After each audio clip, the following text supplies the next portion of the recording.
Hello everyone. दोस्तों मैं अरुण शर्मा, आप देख रहे हैं दोस्तों इस वीडियो में बात करने वाले हैं ज्योतिरादित्य सिंधिया के बारे में कि ज्योतिरादित्य सिंधिया से बीजेपी आला कमान की मुश्किलें बढ़ती जा रही हैं टिकट बंटवारे को लेके।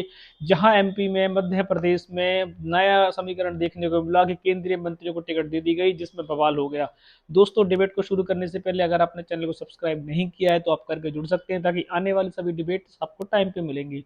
दोस्तों, बात करते हैं इस बार एनडीए सरकार, बीजेपी सरकार के बारे में कि मध्य प्रदेश में उनका चुनावी समीकरण आए दिन बदल रहा है और वो बार बार अपने पत्ते चेंज कर रहे हैं कि शायद किसी तरीके से कमलनाथ की सरकार को आने से रोका जाए।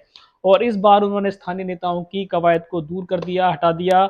और इस बार उन्होंने केंद्रीय मंत्रियों के उतारा, पर उससे केंद्रीय मंत्री ऑलरेडी नाखुश नजर आ रहे हैं, जो आपस में ही विद्रोह हो रहा है। अब बात कर लेते हैं ज्योतिरादित्य सिंधिया के बारे में कि ज्योतिरादित्य सिंधिया ने अपने जीते हुए विधायकों के साथ जब बीजेपी की सरकार को बनाया था, मामा जी की सरकार को बनाया था, तो बहुत सारी उनकी साठगांठ बनी थी कि हम आने वाले समय में ये लेंगे और ये देंगे। पर उनके पत्ते उल्टे होने शुरू हो गए, कमलनाथ का ग्राफ कितना नीचे शुरू हो गया और बीजेपी ने कमलनाथ का चेहरा हटा दिया और मामा जी की सरकार की मुश्किलें खड़ी हो गई। इस बीच ज्योतिरादित्य सिंधिया का जो दल था उसको कमलनाथ सरकार तोड़ने में कामयाब रही।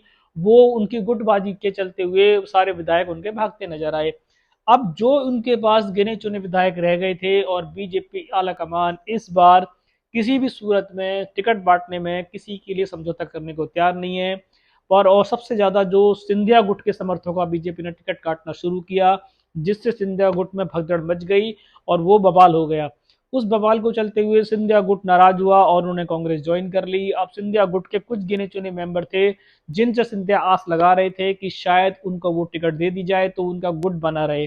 पर जेपी नड्डा की आलाकमान की थ्रू बात हुई तो उन्होंने इस बार सिंधिया गुट को फिर झटका दिया। उनके गिने चुने 4 या 3 बंदों को टिकट दी जा रही है, जिसपे सिंधिया ऑलरेडी नाराज चल रहे हैं। इसके बीच में चलते हुए संसद में भी उन्होंने कांग्रेस से दोबारा से हाथ मिलाने की कोशिश की थी। ये अटकलें थी, इसे पुष्टि नहीं की जा सकती। पर सिंधिया जो है वो, उनको अब इस बात से पछतावा है कि उन्होंने जो कांग्रेस में उनको जो मान सम्मान मिला था, जिस तरीके की जब वो उनको कांग्रेस की सरकार में दी थी, वो तो साबित है कि उनको बीजेपी की सरकार में वो तजब्बो नहीं मिल रही है। और जितना उनका सीटों को बंटवारे को लेके, चाहे वो शिवपुरी हो, चाहे जितने भी उनके दल हैं, चंबल हो, बहुत सारी टिकटों को उनको हाथ धोना पड़ा है और उनके गुट ने उनका साथ छोड़ दिया है। अब वो बीजेपी में मेहमान है या बीजेपी परेशान है, ये दोनों बातें चर्चाएं जोरों से चल रही हैं। और बीजेपी ऑलरेडी शिवराज का सफाया साफ कर चुकी है और शिवराज के जब इतना उनका पुराना मुख्यमंत्री, उन्होंने उसको एक बार पत्ता काटने में नहीं सोचा। और सिंधिया तो कुछ मेंबर लेके आए थे, तो उस पे वो सिंधिया की क्यों सुनेंगे। और उस पे उमा भारती हमलावर है। उमा भारती ने साफ कहा कि सिंधिया तो छोटा सा बच्चा है, इसने एक बार सरकार क्या बना दी, बीजेपी तो उसके हाथों के पीछे पड़ गई। तो इस बात को देखते हुए कि उमा भारती बाकी ना हो जाए और सब चीजों को ध्यान में रखते हुए बीजेपी आला कमान ने इस बार सिंधिया गुट को टिकटों को काटने में काफी कतई बरसी है। और सिंधिया अब चाहे मीडिया में वो बेतुके बयान देते हैं कि मैं कांग्रेस में नहीं जाऊंगा, पर अगर देखा जाए तो जिस तरीके से उनका गुट बर्बाद हुआ, जिस तरीके से उन्होंने बीजेपी ज्वाइन की थी, उनका वो सारा मजा धुलता नजर आ रहा है। और अगर किसी गलती से इस बार बीजेपी उनको सीएम का चेहरा भी नहीं बनाएगी, जीतने के बावजूद भी नहीं बनाएगी, ये तो अटकलें क्लियर है कि सीएम का चेहरा उनके पास ऑलरेडी है, चाहे वो नरेंद्र सिंह तोमर हैं, वो किसी ना किसी केंद्रीय मंत्री को ही बनाएंगे, सिंधिया को वो नहीं बनाएंगे।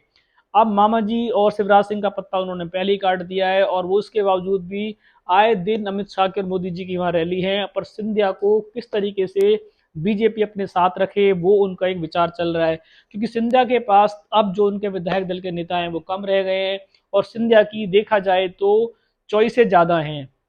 डिमांडिंग कैंडिडेट शुरू से रहे हैं सिंधिया, चाहे कांग्रेस में थे तब भी उनकी डिमांड मांग बहुत ज्यादा थी, क्योंकि वो राजा जी और महाराज उनको कहा जाता है।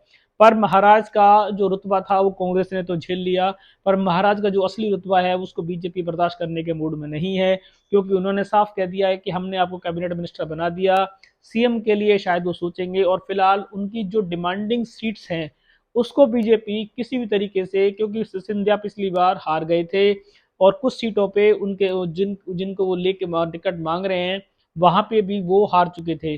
और बीजेपी का साफ कवाया कि वो हारे हुए कैंडिडेट को टिकट नहीं देंगे, चाहे सिंधिया ही क्यों ना हो। अब सिंधिया के लिए यही बड़बोलापन फंस गया है कि वो कांग्रेस में आए, क्या उन्होंने गलती करी, क्या वो पछता रहे हैं और बीजेपी उनसे परेशान है या वो बीजेपी के मेहमान हैं। ये इस इलेक्शन में साफ साफ हो जाएगा कि सिंधिया की आने वाली राहें कैसी होंगी। क्या सिंधिया कभी दोबारा से बीजेपी में रहेंगे या कांग्रेस के तरफ उनका रुझान होना शुरू हो चुका है। जो भी अपडेट रहेगा ये सामने आएगा, क्योंकि हमने अभी पूरी टीम को लगाया हुआ है, ग्राउंड जीरो पे वर्क है। और सिंधिया की जितनी भी इसमें अपडेट्स आएंगी हम आपको टाइम से पहले बताएंगे कि हो सकता है कि बीजेपी इस इलेक्शन में उनको मना के रखे, क्योंकि ऑलरेडी कमलनाथ की सरकार में उनके काफी सारे विधायक जा चुके हैं।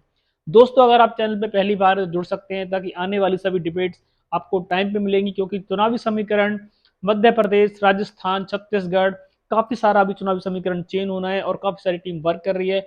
हम आपको समय से पहले बताएंगे। दोस्तों, मैं मिलता हूं आपको नए चुनावी संकनात के साथ, नए प्रदेश के साथ। तब तक अपना ध्यान रखें।